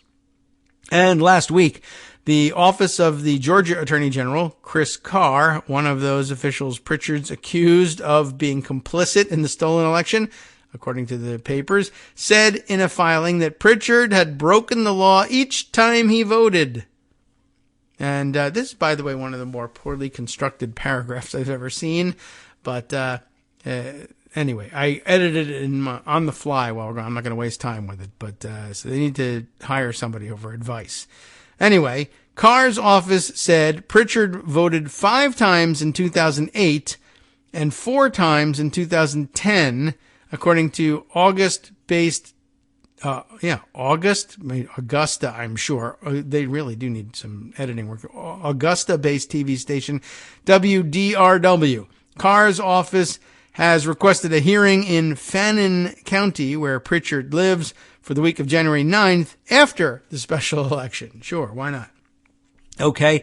Voted 5 times in 2008 and 4 times. What does not made clear here is, did he vote multiple times in the same election, which would also be a second form of fraud? I mean, I don't know how you end up casting 5 votes in calendar year 2008.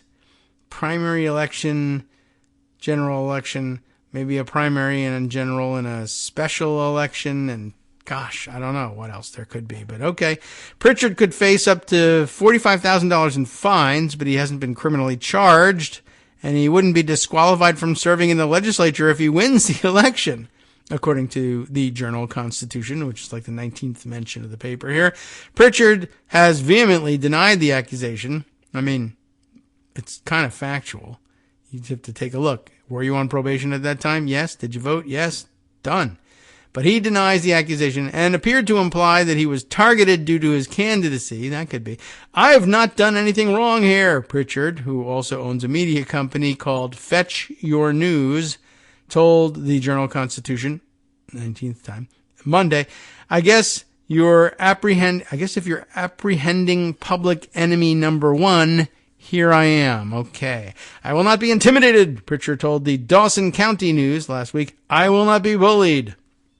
Pritchard said in a press release when he announced his run last week that he, quote, will always support our law enforcement, except for when they're enforcing it against him. The safety and well-being of our citizens will always be a top priority of mine, Pritchard said in the release. Keep Atlanta crime out of our mountains. Let's bring some other kinds of crime in instead. Interesting, too. He moved into the mountains being a convicted criminal, escaping from Allegheny County, Pennsylvania, and you all took him in. Why, you lovely people, you. These accusations haven't stopped Pritchard from spreading lies about the 2020 election, of course. Pritchard accused Carr and Governor Brian Kemp of being complicit, this is the third time they've said it, in a stolen election during an April episode of his web show. I don't believe 81 million people voted for Joe Biden, Pritchard said at the time. When they stole the election and Brian Kemp was complicit, the governor of Georgia and Chris Carr, the attorney general, was complicit in Georgia. And you see, Joe Biden, this is what they did to us. During the same episode, Pritchard said that Biden has dementia and called Georgia Senator Raphael Warnock a false prophet. Oh well, he was proven wrong again. Hi, I'm Scott Anderson, the guy that writes the daily summary for this show, Kagro in the Morning. Thank you to everyone that supports this show. Many of you send donations through PayPal, Patreon, Square Cash, Radio Public, and so on. Some of you write your own essays and send them in, or read articles with your own commentary. We appreciate it. Now, some of you are listening to this and thinking, I'd like to help, but isn't there something I could do that wouldn't require money or effort? Why, yes, there is. You can just like us. On Daily Kos, they call it the recommend button. YouTube has a thumbs up. There are hearts and likes and love buttons. Tap our love button. Tap our love button every day. Share our shows and summaries on Facebook and Twitter, YouTube and iTunes, Stitcher and Amazon. Most of these places allow you to write a review, so a sentence or two would be great. Recommend us to social media, or tell your friends to listen to the show. You aren't just helping us, you're helping them find their new favorite thing to listen to. You could change the world. So thank you in advance from me and everybody else in the world.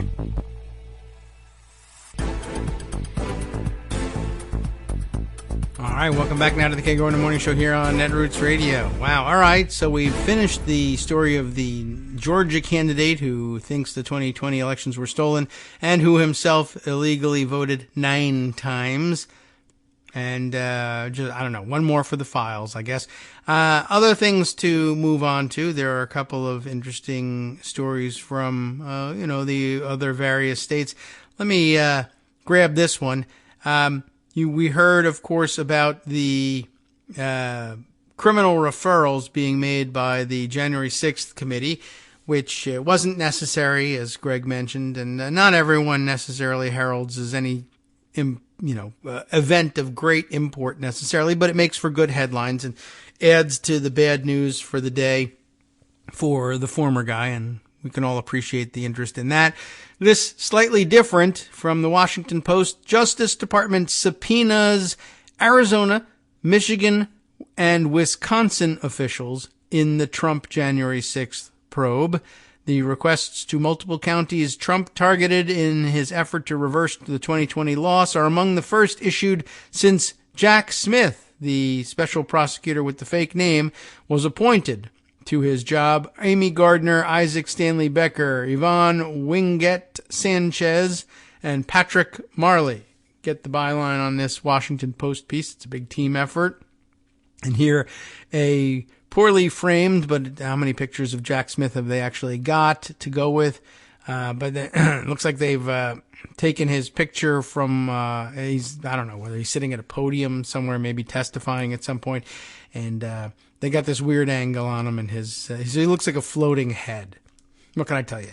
Special counsel Jack Smith has sent grand jury subpoenas to local officials in Arizona, Michigan, and Wisconsin, 3 states that were central to Trump's failed plan to stay in power following the 2020 election, seeking any and all communications with Trump, his campaign, and a long list of aides and allies.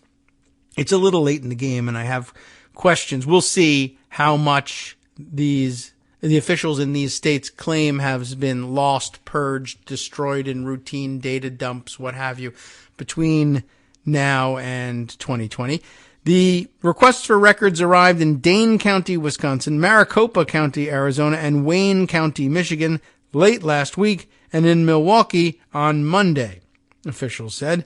They are among the first known subpoenas issued since Smith was named last month by Attorney General Merrick Garland to oversee Trump-related aspects of the investigation of the January 6th attack on the U.S. Capitol, as well as the criminal probe of Trump's possible mishandling of classified documents at his Florida home and private sex club. I always have to edit things on the fly, just to keep things truthful and interesting. The subpoenas, at least 3 of which were dated November 22nd, indicate that the Justice Department is extending its examination of the circumstances leading up to the Capitol attack to include local election officials and their potential interactions with the former president and his representatives related to the 2020 election. I imagine they'll expound a little bit on this. The virtually identical requests to Arizona and Wisconsin seek communications with Trump in addition to employees, agents, and attorneys for his campaign. Details of the Michigan subpoena, confirmed by Secretary of State Jocelyn Benson, were not immediately available. I'm happy to participate in this process, says George Christensen, the Milwaukee County clerk who confirmed the subpoena in a telephone interview Tuesday and provided a copy to the Washington Post. Christensen said he was not aware of any communications with his office or the Trump campaign that have not already been made public, but he speculated that federal investigators are hunting for new details about the campaign's efforts to convene illegitimate pro-Trump electors in key battleground states that Joe Biden narrowly won. Dane County Clerk Scott McDonnell, whose county encompasses Madison, Wisconsin, the state capital, released a similar subpoena and said he too believed that all significant communications had already been made public. Fields Mosley, a spokesman for Maricopa County, said, "We have received a subpoena and will comply."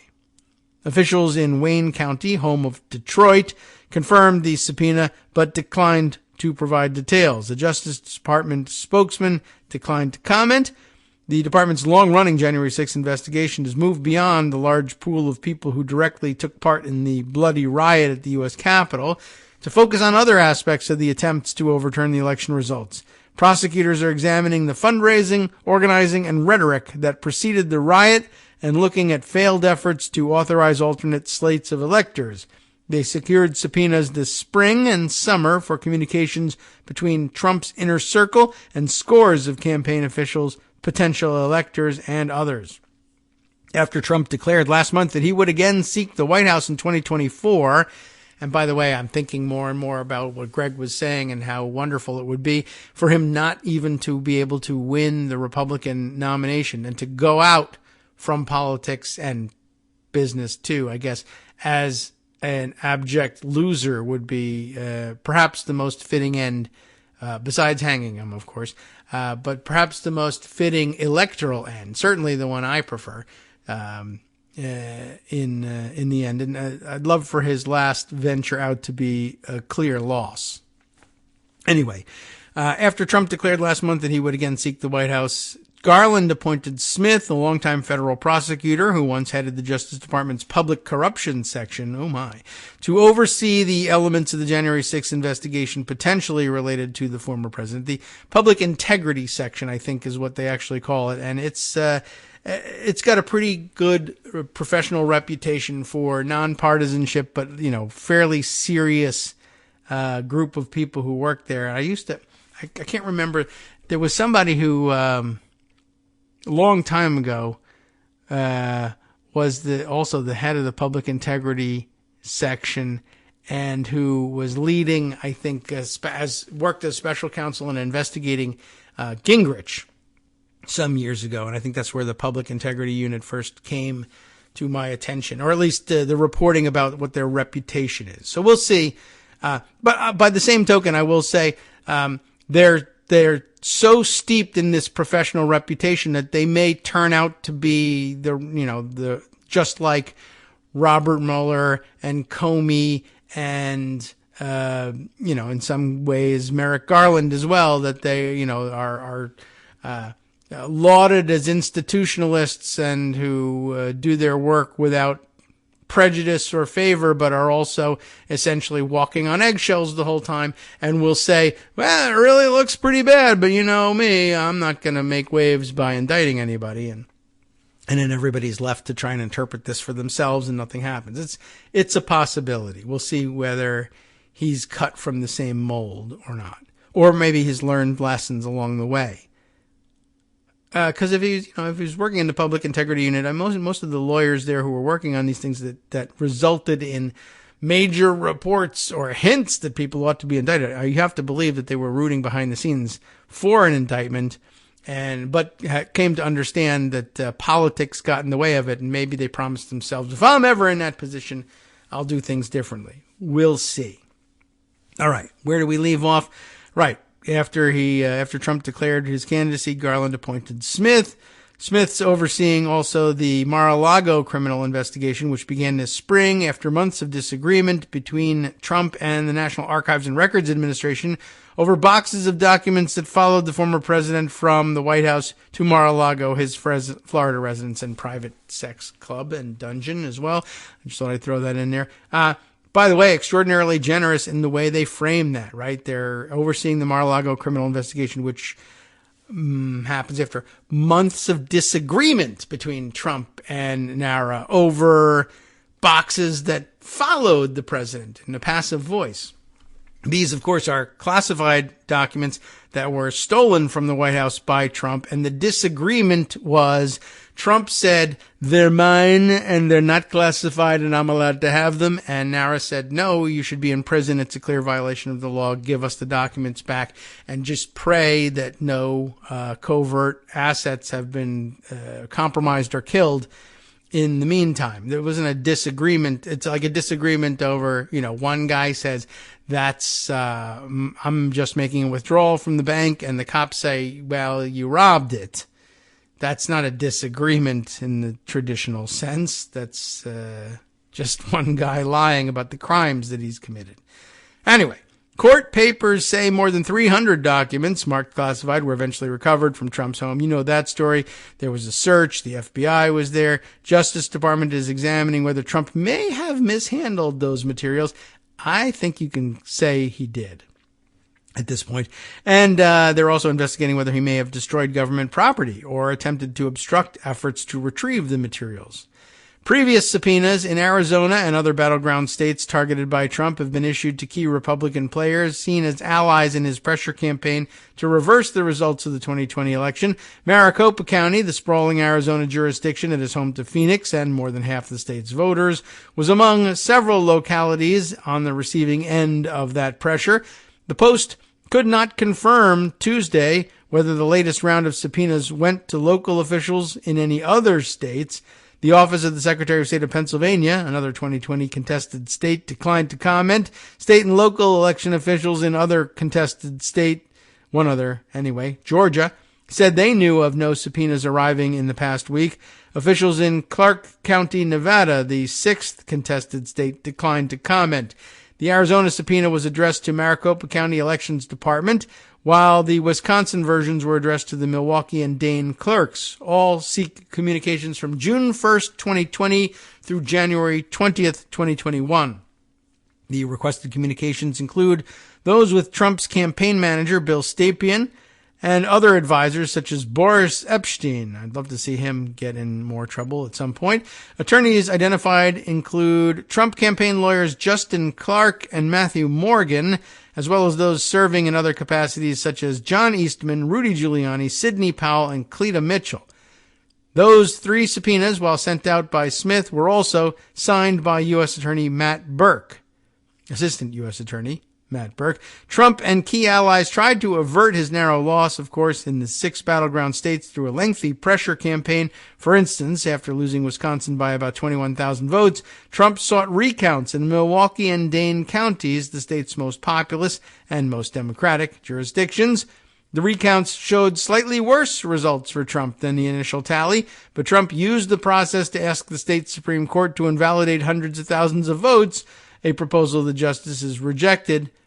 You would think 7-0. No, it was 4-3, just in case you were wondering. The subpoenas seek communications with James Troupis, a former Dane County judge who oversaw Trump's legal efforts in Wisconsin. They also seek exchanges with attorney Kenneth Chesebro, remember him, who sent memos to Troupis in November and December of 2020 about assembling slates of illegitimate electors. On January 6, 2021, Tropis asked Senator Ron Johnson to help get false elector paperwork to Vice President Mike Pence. Remember this story? As Congress convened to confirm the election results, Johnson did not carry out the request after an aide to Pence said the paperwork should not be given to him. Biden handily won Michigan's Wayne County, but the county's canvassing board initially deadlocked when it came to finalizing the results, with the board's 2 Democrats voting to certify the results and its 2 Republicans refusing to do so. Early model for Cochise, right? Cochise County in Arizona. Hours later, the Republicans relented and the board unanimously certified the results. In Maricopa County, back to Arizona, the pressure focused heavily on urging the GOP-controlled governing board to delay certifying the election results.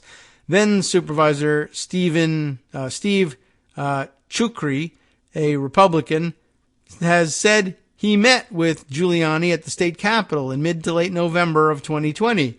In December, Giuliani tried to reach Republican supervisors Bill Gates, Jack Sellers, and Clint Hickman by phone. Days later, Trump himself twice tried to speak to Hickman, then the chair of the governing board. The calls came on December 31st, 2020, as Hickman was at dinner with his wife and friends, and again on January 3rd, 2021, the same day the Post broke news of Trump's conversation with Georgia Secretary of State Brad Raffensperger. Trump had urged the Georgia election director to find, quote-unquote, find enough votes to reverse his loss there.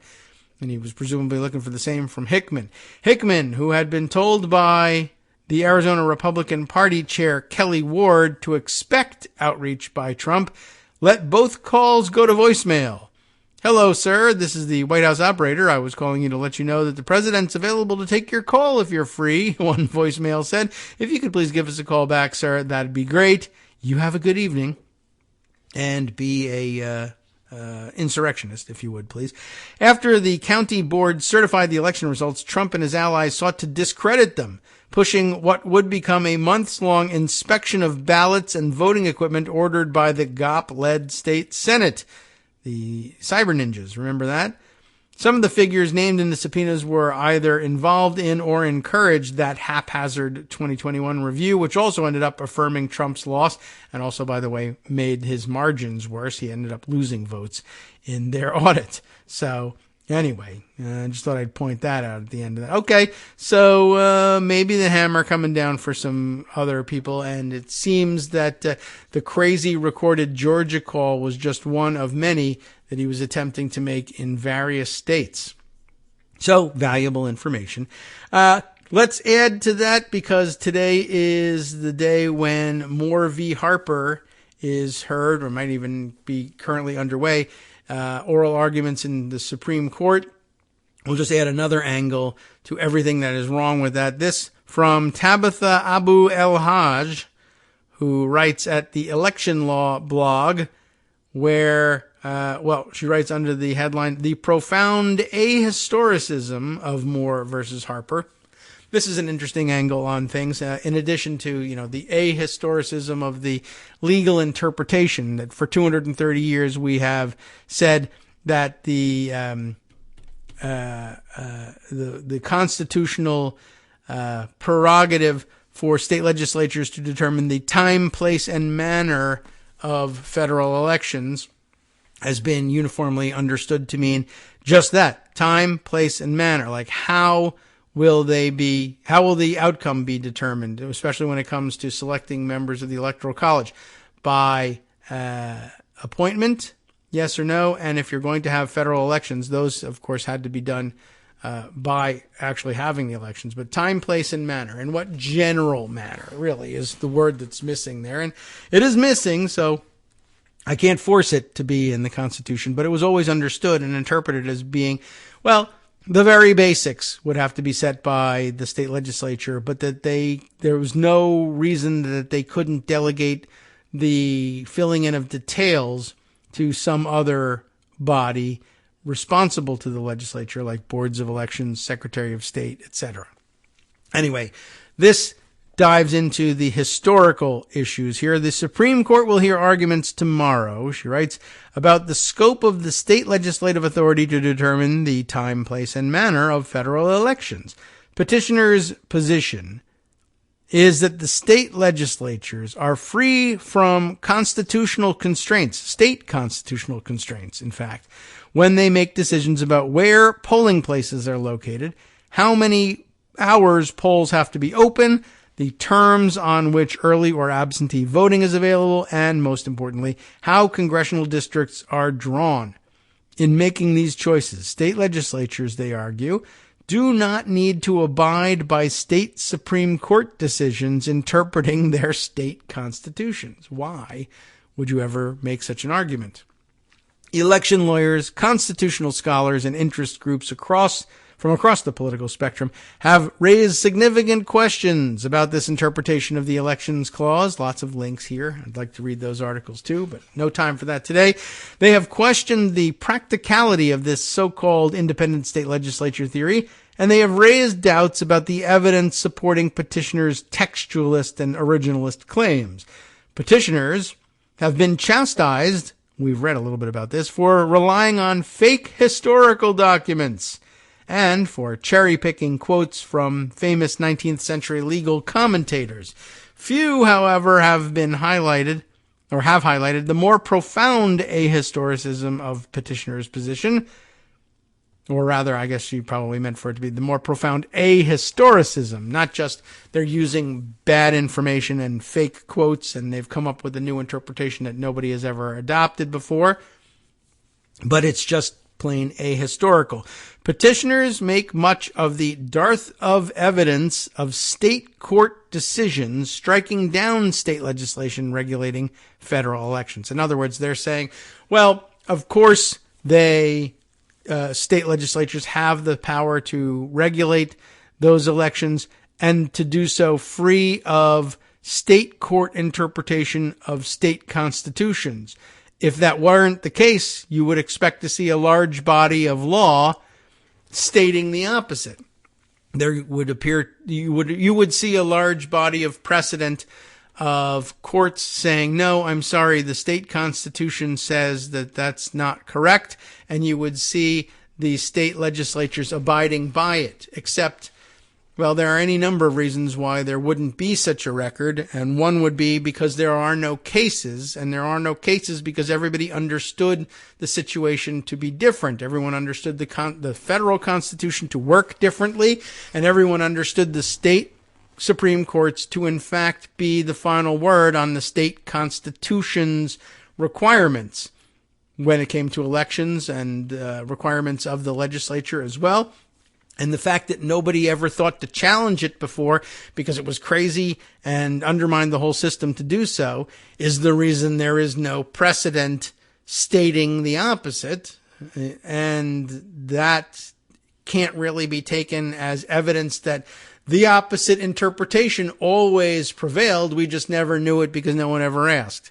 Well, we never have we have no precedent about it because, in fact, the assumption was, no, it's pretty much the way everybody thought it was going to be. The state courts can interpret the state constitution and the legislature ought to follow that.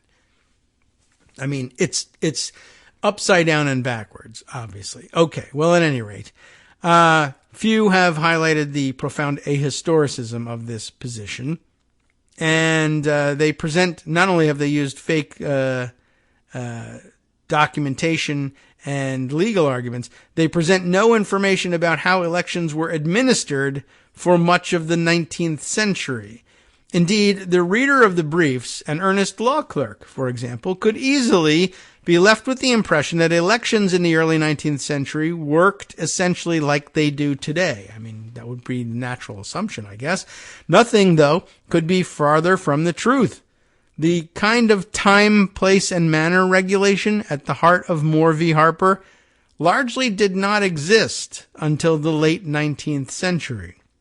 So while they were arguing about the founders and the intention of the founders and various 19th century legal authorities, et cetera, they were not experiencing these problems. And they didn't run elections the way we run them today. They actually ran them kind of loosey-goosey way back when. Elections through the late 19th century were, as they say, shockingly informal by modern standards. While state constitutions set voter qualifications and residency requirements, there was very little by way of what we would call time, place, and manner regulations, which are at the heart of this case. Early elections were festive occasions in which voting took place over the course of several days, often, by the way, with free drinks. You might actually remember this from history class if you were paying attention. In the early 1800s, states did intervene to replace viva voce voting with written ballots. That is to say, back in the day, when the founders intended, you voted out loud. They call your name, I guess, and you declare who you're for, as opposed to secret ballots, written ballots. They didn't even have written ballots. We're going to have paper ballots that are auditable. They didn't even use written ballots. They just shouted out. I heard that guy say yay. I'm not sure whether he said yay or nay, but whatever. Anyway, by 1868, American legal treatise writer Thomas M. Cooley would assert that, quote, the mode of voting in this country at all general elections is almost universally by ballot. Gee whiz, by 1868, they were finally inventing the ballot. Still, the process of voting was extremely rudimentary. The first written ballots were simply pieces of paper upon which one recorded a vote. Write down Washington, put it in the box, right? More importantly, even when handwritten written ballots were replaced with printed ballots, it was the political parties who handed them out to voters. You can see where this is going. Factions of the same party would provide different slates of candidates to voters on their competing paper ballots, and the state played no role in monitoring the process. A few cities eventually required parties to use a single color paper when distributing ballots. Before 1870, even voter registration requirements were exceedingly rare. When they existed and where they existed, they simply required local officials to keep a list of eligible voters. No more, no less. No ID, no nothing. It was only in the late 19th century that state legislatures began in earnest to pass time, place, and manner regulations as we know them. State courts were quickly asked to review the constitutionality of their new laws by partisans. When they did, state courts applied the provisions of their state constitutions, and they did so without distinguishing between the applicability of their rulings to state as compared to federal elections. An earnest reader of the briefs could just as easily come away with the impression that, like today, Congress was divided into single-member districts in the early 19th century, and that states diligently redistricted each decade as required by the Constitution. But it was not until the Apportionment Act of 1842, yes, 1842, that single-member congressional districts were mandated. At the time of its enactment, there were 26 states in the Union. 10 of those states used at-large voting for House elections. No districts whatsoever. Petitioners offer no information about how often states actually redistricted before 1842, or after for that matter. This silence is particularly glaring given that in the period prior to Baker v. Carr, despite the constitutional requirement, states frequently did not redraw their state or congressional maps. In the absence of such information, what exactly can be made of the fact that no state court appears to have ever invalidated a state legislature's congressional map on substantive state constitutional grounds? That's what the petitioner said. Well, you don't have any precedent for it, so why should it be allowed now? Well, there was no precedent for it because either no one even asked, or no one was even redistricting at the time. So there was no cases to bring. Someone could have complained. They didn't. I don't know why. It's in the Constitution. We'll ignore it, like the Emoluments Clause. Finally, this same earnest reader, this law clerk without a lot of historical background, could easily miss a very basic historical fact. Federal courts did not exercise general federal question jurisdiction as we know it until 1875, the end of Reconstruction. This is why state courts were the primary forum for resolving disputes in the 19th century. Petitioners may have answers to the implications of many of these many historical differences. No doubt their fallback position to the last is that the critical issue is not which court exercised jurisdiction, but what constitutional law they apply. But the fact that they have felt free to submit, as she says here, tens of pages of briefings with no mention of the profound institutional changes to the practicalities of our electoral and judicial systems since 1789 is telling about the fundamental flaws of the law office history that drives originalism today. Okay. All right. A little flowery, and you end up losing the narrative a little bit at the end there. I might have edited that a little bit. If I were them. But essentially, this idea that this is an originalist position and that state legislatures ought to have unfettered control over federal elections, and you should make that presumption based on the fact that there's hardly any evidence of precedents of state courts intervening and overruling legislatures in this interpretation is, an assertion that proves nothing. There weren't any cases. That's why there's no precedent for it. And there weren't any cases because people did whatever the hell they wanted for elections for a very long time in this country. All the originalists did it this way. They didn't even have written ballots. Oh my God. Anyway, it's very interesting. And great to be reminded of the weird history that we are still overcoming in this history, or in this country. What's next? Of course, the West Coast Cookbook and Speakeasy with Justice Putnam, who no doubt will have some historical, anomalous practice to overcome and explain in his program next. You have been listening to Kagro in the Morning with David Waldman. Well, maybe not. Maybe it's other stuff. Maybe, like, according to Ron DeSantis' own definition, most of the country is, in fact, woke. A very interesting thing. The courts forced the Florida officials to define what this wokeism thing is, and it sounds like the definition that they came up with was, common sense, good stuff, Americanism. Stay tuned.